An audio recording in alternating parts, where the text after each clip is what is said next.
Another night of protests in Portugal as around 2,000 demonstrators lit fires outside Parliament to show their opposition to the nation's new budget and called for the resignation of the government.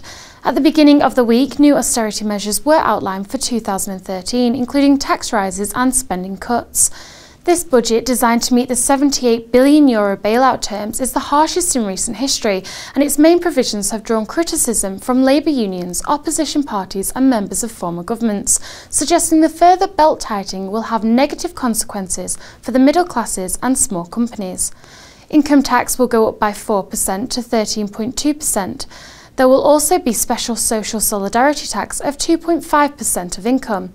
Capital gains tax will increase to 28% from 25%.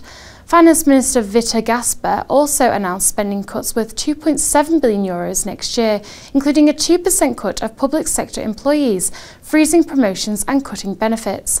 Taxes will also be increased on tobacco and luxury products.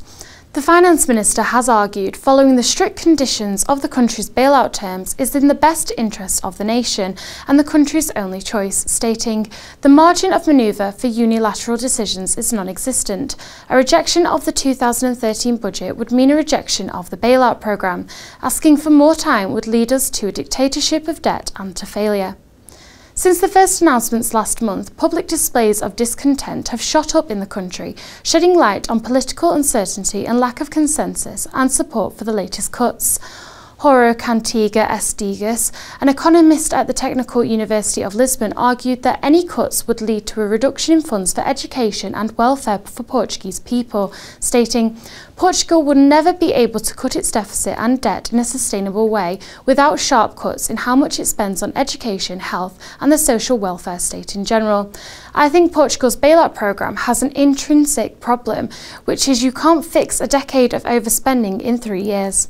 Economists have warned the government has now reached the limit of its capacity to tax and will have to step up spending cuts to balance out its finances if the coalition government is to remain intact. These new cuts into the 2013 budget could result in a third year of recession and hardship for the already struggling economy. That's all from me. Just click back to the website for more interviews and updates.